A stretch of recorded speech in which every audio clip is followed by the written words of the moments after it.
Hi and welcome back to our channel. Even though we are in the middle of a heat wave, I'm here to talk to you about when our van was frozen back in January. We are just now getting some water issues resolved as a result of that freezing.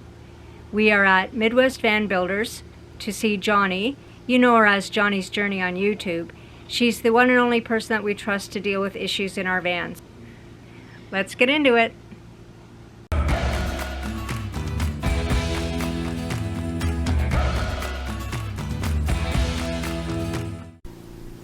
Are you comfortable, Maxwell?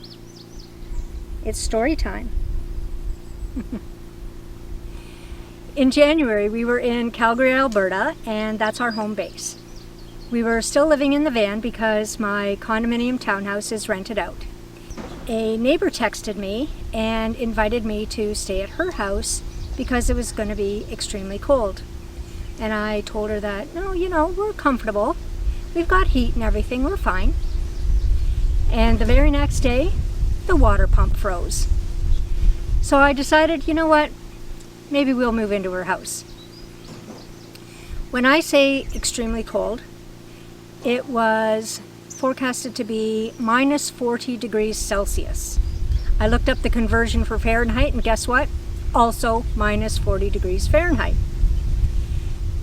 So we moved into her house and I was still keeping an eye on the van and starting it on a regular basis, going in and out, making sure everything was fine.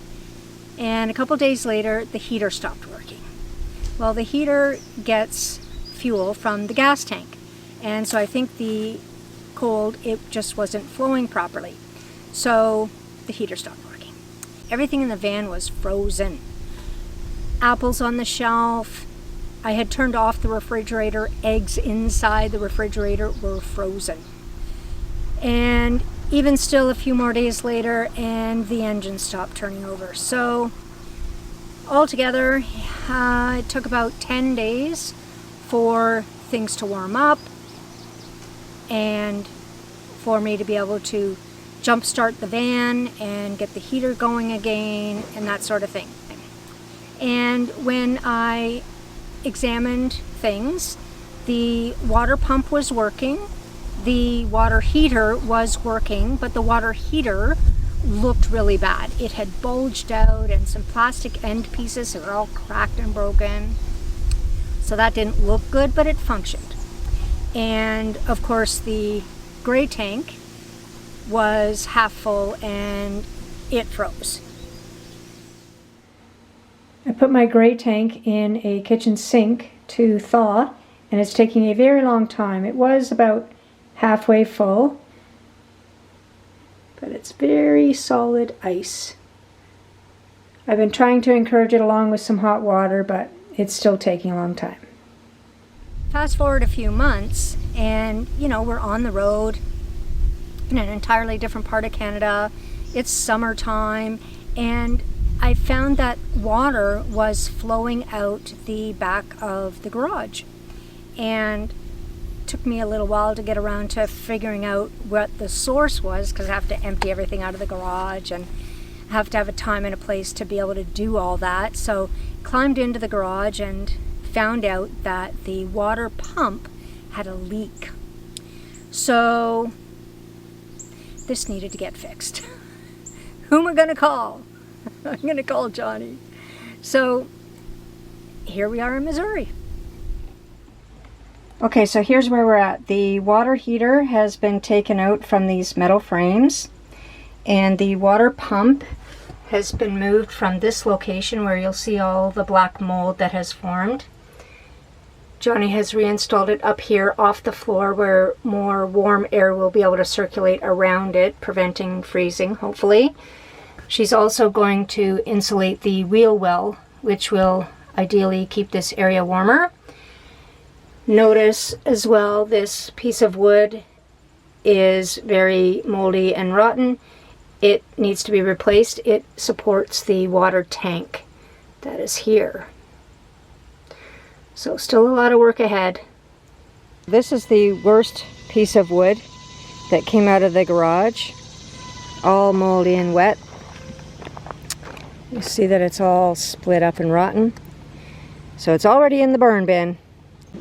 I was all set up to treat that area of mold with bleach that we picked up yesterday, and I was doing it just before we leave for lunch so that the fumes could air out and for safety reasons.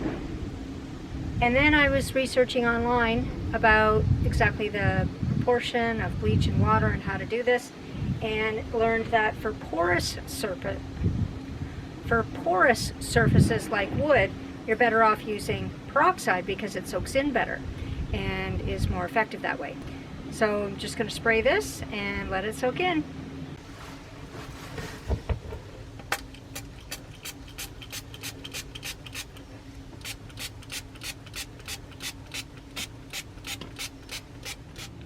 So I'm all set up to give the old boy a trim. It is very, very hot and he's overdue, so that should give him a bit of a relief. Now he likes getting his back done, but he doesn't like the rest being done. So I'm going to start with the rest and end with his back.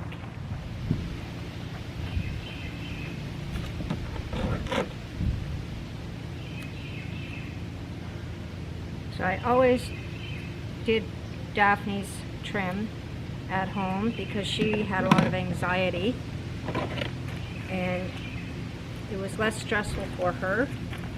Maxwell doesn't mind a stranger doing it any more than he minds me doing it, but being on the road, can't go to the same person all the time and people are booked up in advance and things like that, so it's just easier to do it myself.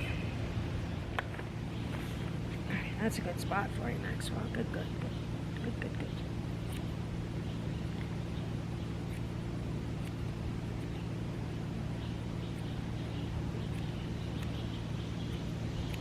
Oh.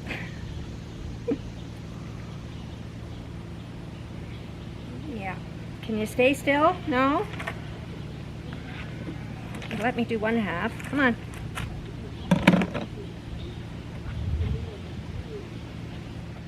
Maxwell's laying down quite relaxed right now, so I'm going to see if I can do his tail without too much fuss.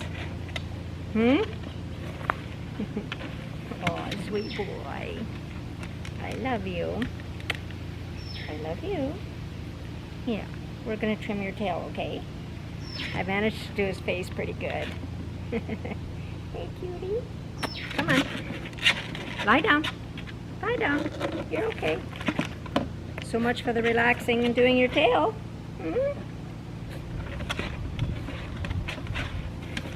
Sit down. Good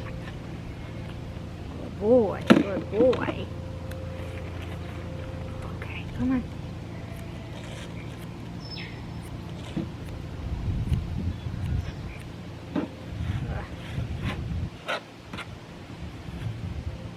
My favorite tool in his trimming kit is these scissors that have a curved blade, and they're round tips too. All of the scissors have a round tip.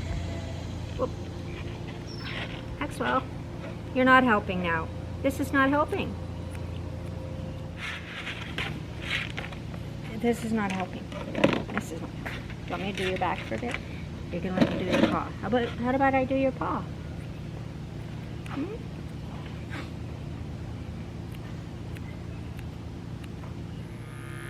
This. Yeah. Do your back for a bit.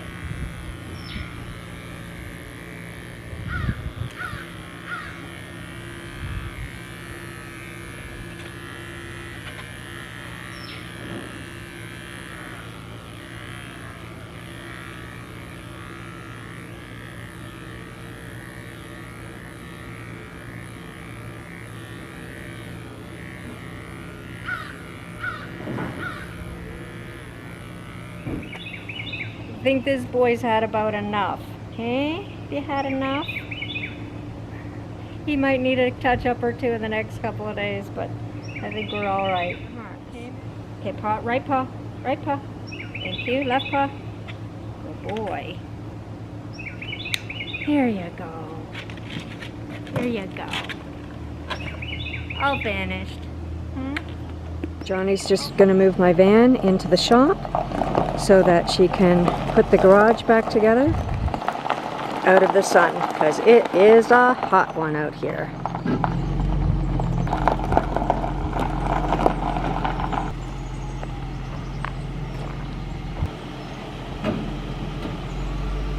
So we've just unboxed the water heater, and it comes with all of these nozzles and things still attached.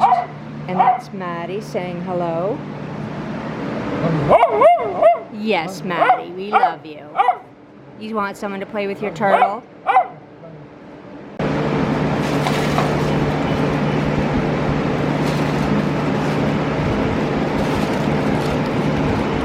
Atta girl, Maddie. Good girl. Maxwell doesn't play like that. So I had to take a water pump out and a water heater out. I'm replacing both of them with brand new components. And when I took the water heater off, this is what I found. I'm going to show you guys, and I'm going to show you guys why you should never do this. Well, Johnny's making progress here. She's got the water heater set in there. I want to show you that she has put a hole in this piece because there's a reset button that sometimes needs to be accessed. For safety reasons, it will shut off sometimes, so that reset button needs to be pressed. While we've been here dealing with the heat, Maxwell's been in the shade with his cooling vest on and broth in his water to keep him drinking. Right, Maxwell? Water? Water? No, he doesn't like to drink water. What you got there, Sid?